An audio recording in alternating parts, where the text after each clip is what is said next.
Ahead of the 70th anniversary of Korea's Liberation Day celebration this Saturday, there's been more incidents to dampen the festive mood in South Korea other than the landmine explosions.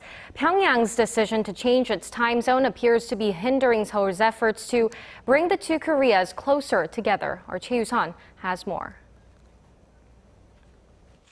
President Park Geun has expressed deep regret that North Korea has decided to create its own time zone without discussing the matter with South Korea. At a meeting of her senior secretaries on Monday, President Park said she's concerned the time change could further widen the gap between the two Koreas. 북한은 분단 고착을 도모하거나 고립의 길로 빠져들지 말고 민족의 동질성과 연계성 회복의 길로 나와야 할 것입니다.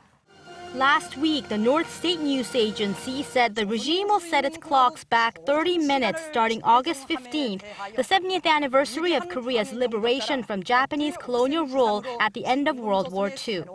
The two Koreas were one country at the time Japan annexed the Korean peninsula, and since then the local time has been the same in the two Koreas and Japan. The news agency said Japanese imperialists robbed the peninsula of its own time zone during colonization in order to impose their own. Seoul, on the other hand, says it's keeping the current standard time in accordance with international practice.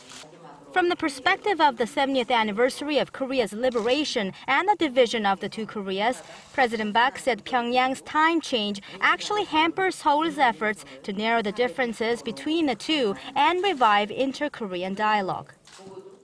북한이 우리의 대화와 협력 제안에는 아무런 반응도 하지 않으면서 시간대마저 분리시키는 것은 남북 협력과 평화통일 노력에 역행하는 것이자 The South Korean government expects some short-term inconvenience at the joint Kaesong industrial complex in the north and long-term problems if and when the two sides have to agree on standards in preparation for reunification.